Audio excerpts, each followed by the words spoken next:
सोचिए, एक ऐसी कहानी जहां पौराणिक कथाएं, पुरातत्व और विज्ञान ये तीनों एक ही जगह पर आकर मिल जाते हैं।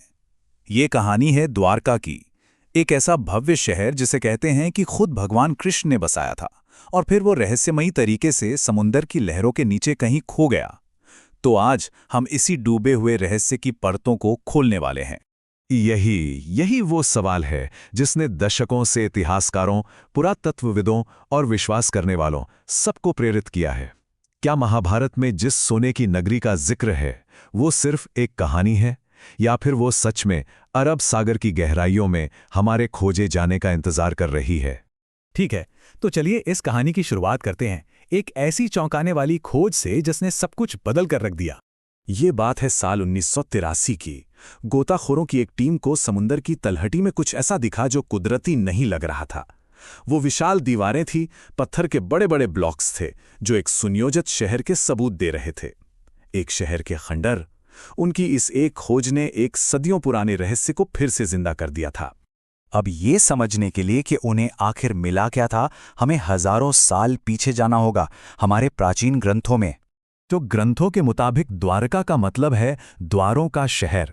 ये वो नगरी थी जिसे भगवान कृष्ण ने मथुरा छोड़ने के बाद अपनी प्रजा के लिए बसाया था। कहते हैं कि समुद्र देव ने उन्हें जमीन दी और देवताओं के आर्किटेक्ट यानी विश्वकर्मा ने एक ऐसे शहर को बनाया जो धरती पर स्वर्ग जैसा था। और सुनिए, ये कोई मामूली शहर नहीं था।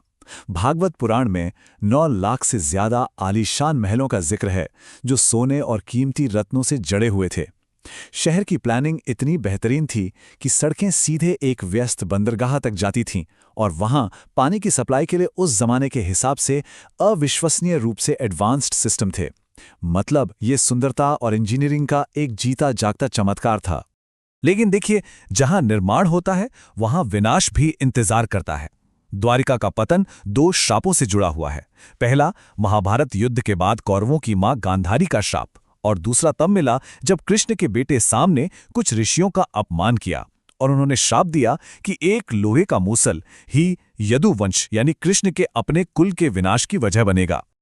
चलिए अब सीधे आज के दौर में आते हैं और उस इंसान से मिलते हैं जिसका अटूट विश्वास इस पौराणिक कथा को इतिहास में बदलने वाला था। ये थे डॉक्टर S.R. राव, भारत के सबसे बड़े मरीन आर्कियोलॉजिस्ट में से एक। जहां ज्यादातर लोग इन कहानियों को सिर्फ मिथक मानते थे, वहीं डॉक्टर राव का मानना था कि इनमें ऐतिहासिक सच्चाई के सुराग छिपे हैं, और उनका यही जुनून इस पूरी खोज की नींव बना। और सोचिए जरा, उन्होंने ये सब शुरू कैसे किया? सिर्फ 800 रुपए के बजट के साथ। ये उनके जुनून और हिम्मत को दिखाता है, जबकि उनके पास संसाधनों की भारी कमी थी और ज्यादातर लोग उन पर शक करते थे। और इसी जुनून ने उन्हें और उनकी टीम को सीधा समंदर की गहराइयों में पहुंचा दिया, जहां सबूत उनका इंतजार कर रहे थे। तो 1983 और 1992 के बीच डॉक्टर राव की टीम ने बार बार गोता लगाया और उन्हें जो मिला वो वाकई अविश्वसनीय था। एक 560 मीटर लंबी विशाल दीवार, पत्थर के खंभे और सबसे जरूरी चीज 3 छेद वाले लंगर, जो उस जमाने की एडवांस्ड समुद्री तकनीक का सबूत थे। ये एक प्राचीन बंदरगाह शहर होने के साफ संकेत थे। तो सबसे अहम बात क्या है? जब इन चीजों की जांच की गई तो कार्बन डेटिंग ने बताया कि ये लगभग 1500 ईसा पूर्व की हैं, और ये टाइमलाइन महाभारत के युग से बिल्कुल मेल खाती है। मतलब पौराणिक कथा और भौतिक सबूतों के बीच एक सीधी लाइन खींच गई थी। लेकिन फिर उन्हें कुछ ऐसा मिला जिसने सबको हिलाकर रख दिया। एक कलाकृति की उम्र 9000 साल पुरानी निकली। ये खोज न सिर्फ द्वारिका की कहानी के लिए बल्कि प्राचीन भारतीय सभ्यता के पूरे इतिहास के लिए एक गेम चेंजर थी।